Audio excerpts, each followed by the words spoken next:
Barishal colony Chittagong rail স্টেশনের পাশে সীমানা প্রাচীর ঘেরা এই কলোনির মালিকানা রেলওয়ের। কম ভাড়ায় নিম্ন আয়ের মানুষের ঠাঁই। তবে বহিরাগতদের পদচারণায় এখানে বেশি, কারণ মাদক।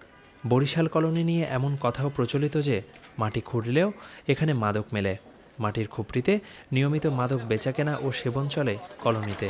এই খুপড়িগুলো গিরা নামেই পরিচিত।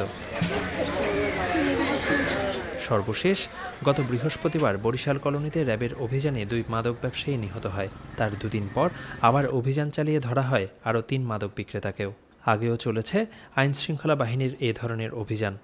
আদতে মাদক নির্মূল হয় না, পরিবর্তন হয় এলাকার নিয়ন্ত্রণ। অভিযানে যে ধরা পড়ে তার প্রতিপক্ষের হাতে চলে যায় নিয়ন্ত্রণ।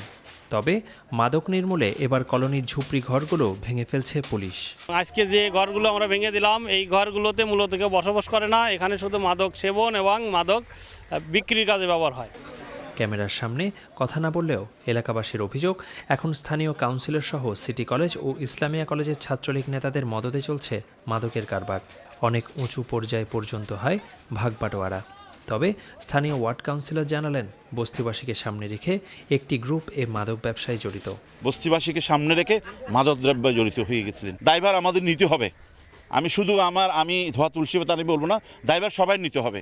বরিশাল কলোনি সহ বন্দরনগরীর বিভিন্ন মাদক আখড়ার সঙ্গে আইনশৃঙ্খলা বাহিনীরও জড়িত থাকার অভিযোগ রয়েছে। তবে মাদক ব্যবসা বা পৃষ্ঠপোষকতায় বাহিনীর কেউ জড়িত থাকলে ছাড় দেয়া হবে না বলে জানালেন ঊর্ধ্বতন এই পুলিশ কর্মকর্তা। পুলিশের কোনো কর্মকর্তা বা পুলিশের কোনো সদস্য যদি এ বিষয়ে জড়িত থাকে, তার বিরুদ্ধে শুধু আইনানুগ ব্যবস্থা না, তার বিরুদ্ধে আমরা প্রয়োজন বোধে একেবারে মামলা নিয়ে তার বিরুদ্ধে আমরা ব্যবস্থা গ্রহণ করতে আমরা বদ্ধপরিকর। মৃন্ময় বিশ্বাস, এটিএন নিউজ, চট্টগ্রাম। মাদক কিন্তু বাংলাদেশে এখন একটা সর্বগ্রাসী নীল থাবা।